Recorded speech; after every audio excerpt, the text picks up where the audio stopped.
लीजिए सुनिए। देवकीनंदन खत्री के लिखे उपन्यास चंद्रकांता संतति के 13वें भाग के 10वें बयान को मेरी यानी समीर गोस्वामी की आवाज में।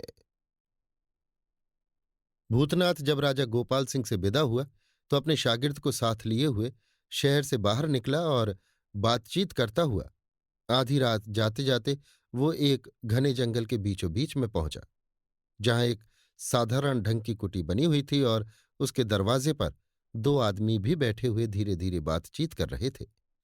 वे दोनों भूतनाथ को देखते ही उठ खड़े हुए और सलाम करके बोले।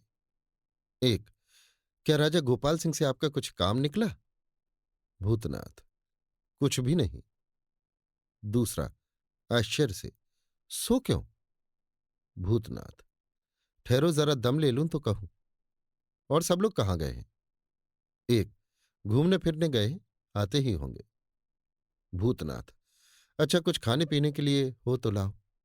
इतना सुनते ही एक आदमी कुटी के अंदर चला गया और एक लंबा चौड़ा कंबल ला कुटी के बाहर बिछाकर फिर अंदर लौट गया। भूतनाथ उसी कंबल पर बैठ गया। दूसरा आदमी कुछ खाने की चीजें और जल से भरा हुआ लोटा ले आया और उस आदमी को, जो भूतनाथ के साथ ही साथ यहां तक आया था, इशारा करके कुटी के अंदर ले गया। भूतनाथ खा पी कर निश्चिंत हुआ ही था कि उसके बाकी आदमी भी, जो कि इधर उधर घूमने के लिए गए थे, आ पहुंचे और भूतनाथ को सलाम करने के बाद इशारा पाकर उसके सामने बैठकर बातचीत करने लगे। इस जगह ये लिखने की कोई जरूरत नहीं कि इन लोगों में क्या क्या बातें हुईं। रात भर सलाह और बातचीत करने के बाद भूतनाथ उन लोगों को समझा बुझा और कई काम करने के लिए ताकीद करके सवेरा होते होते अकेला वहां से रवाना हो गया और इंद्रदेव के मकान की तरफ चल निकला। दोपहर से कुछ ज्यादा दिन ढल चुका था जब भूतनाथ इंद्रदेव की पहाड़ी पर जा पहुंचा और उस खोह के बाहर खड़ा होकर, जो इंद्रदेव के मकान में जाने का दरवाजा था, इधर उधर देखने लगा। किसी को न देखा तो एक पत्थर की चट्टान पर बैठ गया, क्योंकि वो इंद्रदेव के मकान में पहुंचने का रास्ता नहीं जानता था। हाँ, ये बात उसे जरूर मालूम थी कि इंद्रदेव की आज्ञा के बिना या जब तक इंद्रदेव का कोई आदमी अपने साथ न ले जाए, कोई उस सुरंग को पार करके इंद्रदेव के पास नहीं पहुंच सकता। इसके पहले भी इंद्रदेव के पास जाने का भूतनाथ को मौका मिला था, मगर हर दफा इंद्रदेव का आदमी भूतनाथ की आंखों पर पट्टी बांधकर ही उसे खोह के अंदर ले गया था। भूतनाथ घंटे भर तक उसी चट्टान पर बैठा रहा। इसके बाद इंद्रदेव का एक आदमी खोह के बाहर निकला, जो भूतनाथ को अच्छी तरह पहचानता था और भूतनाथ भी उसे जानता था। उस आदमी ने साहब सलामत करने के बाद भूतनाथ से पूछा, कहिए आप कहाँ से आए? भूतनाथ, आपके मालिक इंद्रदेव से मिलने के लिए आया हूं और बड़ी देर से यहां बैठा हूं। आदमी, तो क्या आपकी इत्तला करनी होगी? भूतनाथ, अवश्य। आदमी, अच्छा तो आप थोड़ी देर तक और तकलीफ कीजिए, मैं अभी जाकर खबर करता हूं। इतना कहकर वो आदमी तुरंत लौट गया। एक घंटे बाद वो और भी दो आदमियों को अपने साथ लिए हुए आया और भूतनाथ से बोला, चलिए, मगर आंखों पर पट्टी बंधवाने की तकलीफ आपको उठानी पड़ेगी। इसके जवाब में भूतनाथ ये कहकर उठ खड़ा हुआ, सो तो मैं पहले ही से जानता हूं। भूतनाथ की आंखों पर पट्टी बांध दी गई और वे तीनों आदमी उसे अपने साथ लिए हुए इंद्रदेव के पास जा पहुंचे। इंद्रदेव के स्थान और उसके मकान की कैफियत हम पहले लिख चुके हैं, इसलिए यहां पुनः न लिखकर असल मतलब पर ध्यान देते हैं। जिस समय भूतनाथ इंद्रदेव के सामने पहुंचा, उस समय इंद्रदेव अपने कमरे में मसनद के सहारे बैठे हुए कोई ग्रंथ पढ़ रहे थे। भूतनाथ को देखते ही उन्होंने मुस्कुराकर कहा, आओ आओ भूतनाथ, अब की तो बहुत दिनों पर मुलाकात हुई है। भूतनाथ सलाम करके, बेशक बहुत दिनों में मुलाकात हुई है।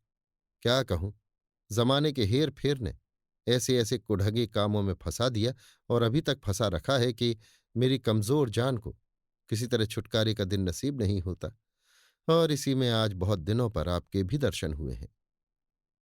इंद्रदेव हंसकर, तुम्हारी और कमजोर जान? जो भूतनाथ हजारों मजबूत आदमियों को भी नीचे दिखाने की ताकत रखता है, वो कहे कि मेरी कमजोर जान? भूतनाथ, बेशक ऐसा ही है।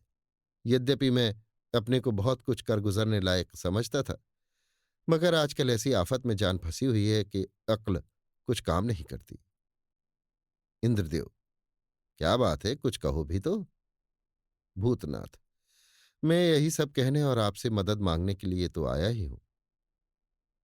इंद्रदेव, मदद मांगने के लिए? भूतनाथ, जी हां, आपसे बहुत बड़ी मदद की मुझे आशा है।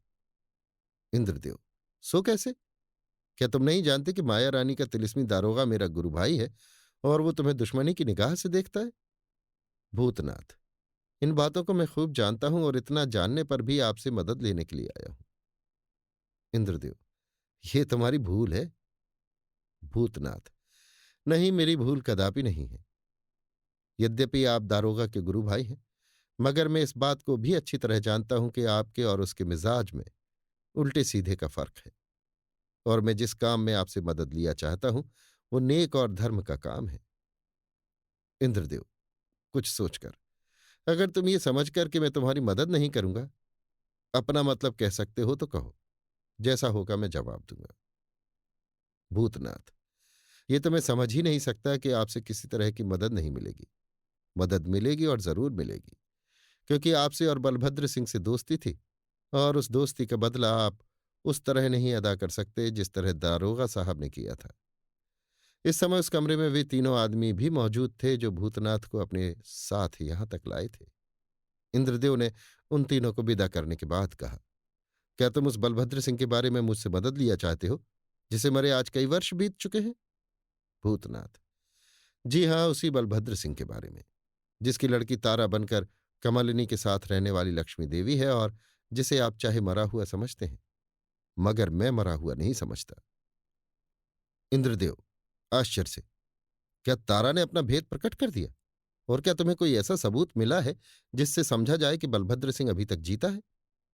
भूतनाथ, जी, तारा का भेद यकायक प्रकट हो गया है, जिसे मैं भी नहीं जानता था कि वो लक्ष्मी देवी है, और बलभद्र सिंह के जीते रहने का सबूत भी मुझे मिल गया। मगर आपने तारा का नाम इस ढंग से लिया जिससे मालूम होता है कि आप तारा का असल भेद पहले ही से जानते थे। इंद्रदेव, नहीं नहीं, मैं भला क्यों कर जानता था कि तारा लक्ष्मी देवी है? ये तो आज तुम्हारे ही मुंह से मालूम हुआ है। अच्छा, तुम पहले ये तो कह जाओ कि तारा का भेद क्यों कर प्रकट हुआ? तुम किस मुसीबत में पड़े हो, और इस बात का क्या सबूत तुम्हारे पास है कि बलभद्र सिंह अभी तक जीते हैं? क्या बलभद्र सिंह जानबूझकर कहीं छिपे हुए हैं या किसी के कैद में हैं? भूतनाथ, नहीं नहीं, बलभद्र सिंह जानबूझकर छिपे हुए नहीं हैं, बल्कि कहीं कैद हैं। मैं उन्हें छुड़ाने की फिक्र में लगा हूं, और इसी काम में आपसे मदद लिया चाहता हूं, क्योंकि अगर बलभद्र सिंह का पता लग गया तो आपको दो जाने बचाने का पुण्य मिलेगा। इंद्रदेव, दूसरा कौन? भूतनाथ, दूसरा मैं, क्योंकि अगर बलभद्र सिंह का पता न लगेगा तो निश्चय है कि मैं भी मारा जाऊंगा। इंद्रदेव, अच्छा, तुम पहले अपना पूरा हाल कह जाओ। इतना सुनकर भूतनाथ ने अपना हाल उस जगह से, जब भगवनिया के सामने नकली बलभद्र सिंह से उसकी मुलाकात हुई थी, कहना शुरू किया, और इंद्रदेव बड़े गौर से उसे सुनते रहे। भूतनाथ ने कैदियों की हालत में अपना रोहतासगढ़ पहुंचना, कृष्ण जिन्न से मुलाकात होना, माया रानी और दारोगा इत्यादि की गिरफ्तारी, राजा बीरेंद्र सिंह के आगे मुकदमे की पेशी, कृष्ण जिन्न के पेश किए हुए अनूठे कलमदान की कैफियत, असली बलभद्र सिंह को खोज निकालने के लिए अपनी रिहाई और राजा गोपाल सिंह के पास से बिना कुछ मदद पाए बैरंग लौट आने का हाल, सब पूरा पूरा इंद्रदेव से कह सुनाया। इंद्रदेव थोड़ी देर तक चुपचाप कुछ सोचते रहे। भूतनाथ ने देखा कि उनके चेहरे का रंग थोड़ी थोड़ी देर में बदलता है, और कभी लाल, कभी सफेद और कभी जर्द होकर उनके दिल की अवस्था का थोड़ा बहुत हाल प्रकट करता है। इंद्रदेव, कुछ देर बाद, मगर तुम्हारे इस किस्से में कोई ऐसा सबूत नहीं मिला जिससे बलभद्र सिंह का अभी तक जीते रहना साबित होता हो? भूतनाथ, क्या मैंने आपसे अभी नहीं कहा कि असली बलभद्र के जीते रहने का मुझे शक हुआ, और कृष्ण जिन्न ने मेरे उस शक को ये कहकर विश्वास के साथ बदल दिया कि बेशक असली बलभद्र सिंह अभी तक कहीं कैद है, और तू जिस तरह हो सके उसका पता लगा। इंद्रदेव, हाँ, ये तो तुमने कहा, मगर मैं ये तो नहीं जानता कि कृष्ण जिन्न कौन है और उसकी बातों पर कहाँ तक विश्वास करना चाहिए। भूतनाथ, अफसोस, आपने कृष्ण जिन्न की कार्रवाई पर अच्छी तरह ध्यान नहीं दिया, जो मैं अभी आपसे कह चुका हूं।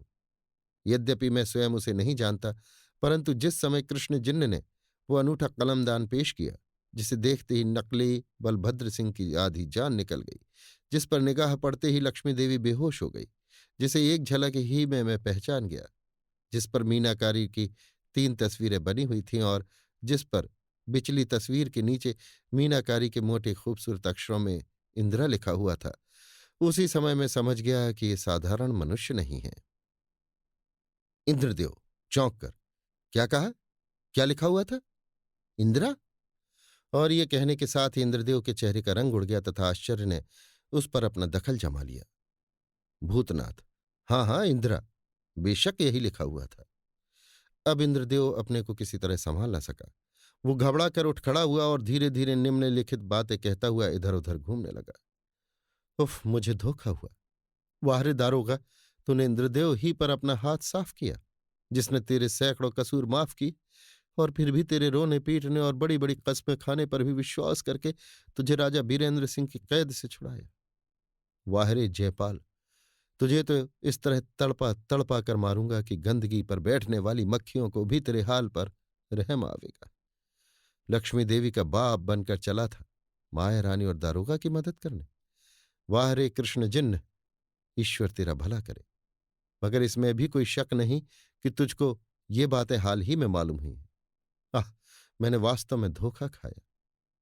लक्ष्मी देवी की बहुत ही प्यारी इंदिरा। अच्छा अच्छा, ठहर जा, देख तो सही मैं क्या करता हूं। भूतनाथ ने यद्यपि बहुत से बुरे काम किए हैं, परंतु अब वो उनका प्रायश्चित भी बड़ी खूबी के साथ कर रहा है। भूतनाथ की तरफ देखकर, अच्छा अच्छा, मैं तुम्हारा साथ दूंगा, मगर अभी नहीं। जब तक मैं उस कलमदान को अपनी आंखों से न देख लूंगा, तब तक मेरा जी ठिकाने न होगा। भूतनाथ, जो बड़े गौर से इंद्रदेव का बड़बड़ाना सुन रहा था, हाँ हाँ, आप उसे देख सकते हैं। मेरे साथ रोहतास गढ़ चलिए। इंद्रदेव, तुम्हारे साथ चलने की कोई आवश्यकता नहीं। तुम इसी जगह रहो, मैं अकेला ही जाऊंगा और बहुत जल्द ही लौट आऊंगा। इतना कहकर इंद्रदेव ने ताली बजाई और आवाज के साथ ही अपने 2 आदमियों को कमरे के अंदर आते देखा। इंद्रदेव अपने आदमियों से ये कहकर कि तुम लोग भूतनाथ को खातिरदारी के साथ यहां रखो, जब तक कि मैं एक छोटे से सफर से न लौट आऊं, कमरे के बाहर हो गए और तब दूसरे कमरे में, जिसकी ताली वे अपने पास ही रखा करते थे, ताला खोलकर चले गए। इस कमरे की खूंटियों के सहारे तरह तरह के कपड़े, अय्यारी के बहुत से बटुए, रंग बिरंगे के नकाब, एक से एक बढ़कर नायाब और बेशकीमत हर्ब और कमरबंद वगैरह लटक रहे थे, और एक तरफ लोहे तथा लकड़ी के छोटे बड़े कई संदूक भी रखे हुए थे। इंद्रदेव ने अपने मतलब का एक जोड़ा खूंटी से उतार कर पहन लिया और जो कपड़े पहले पहने हुए थे उतार कर एक तरफ रख दिए। सुर्ख रंग की नकाब उतार कर चेहरे पर लगाई। अय्यारी का बटुआ बगल में लटकाने के बाद बेशकीमत हरबों से अपने को दुरुस्त किया, और इसके बाद लोहे के एक संदूक में से कुछ निकालकर कमर में रख कमरे के बाहर निकल आए। कमरे का ताला बंद किया और तब बिना भूतनाथ से मुलाकात किए ही वहां से रवाना हो गए। अभी आप सुन रहे थे देवकीनंदन खत्री के लिखे उपन्यास चंद्रकांता संतति के 13वें भाग के 10वें बयान को, मेरी यानी समीर गोस्वामी की आवाज में।